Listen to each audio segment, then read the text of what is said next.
രാവിലെ മരം വെട്ടാൻ വന്ന ഒരു ചേട്ടനാണ് ഈ പുലിനെ ആദ്യമായിട്ട് കണ്ടതെന്നാണ് പറയുന്നത്. അപ്പോൾ തൊട്ടടുത്ത ഇവിടെ ഒരു കുടുംബം താമസിക്കുന്നുണ്ട്. അപ്പോൾ അവരെന്തോ വിറവെന്തോ ശേഖരിക്കാൻ വേണ്ടി വന്നപ്പോൾ രാവിലെ എന്തോ മരത്തിന്റെ കൊമ്പെന്തോ എടുക്കാൻ വേണ്ടി വന്നപ്പോഴാണ് ഈ പുലിനെ ആദ്യമായിട്ട് കാണുന്നത്. അപ്പോൾ ആ ചേട്ടൻ ഈ പുലിനെ ഏദർശയായിട്ട് കണ്ടപ്പോൾ പേടിച്ച് അദ്ദേഹം പിന്നെ വീഴുകയും അദ്ദേഹത്തിന് പരിക്കും പറ്റി. ഇപ്പോൾ വീട്ടിൽ റെസ്റ്റാണ്.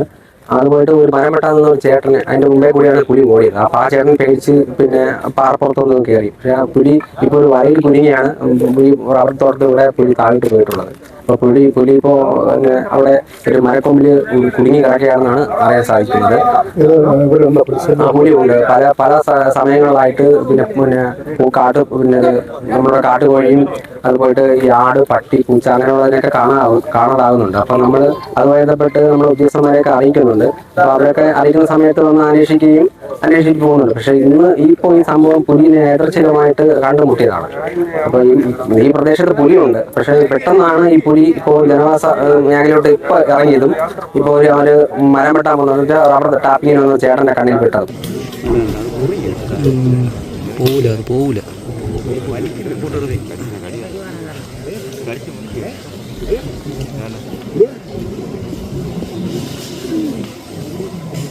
മോഹൻ തന്നു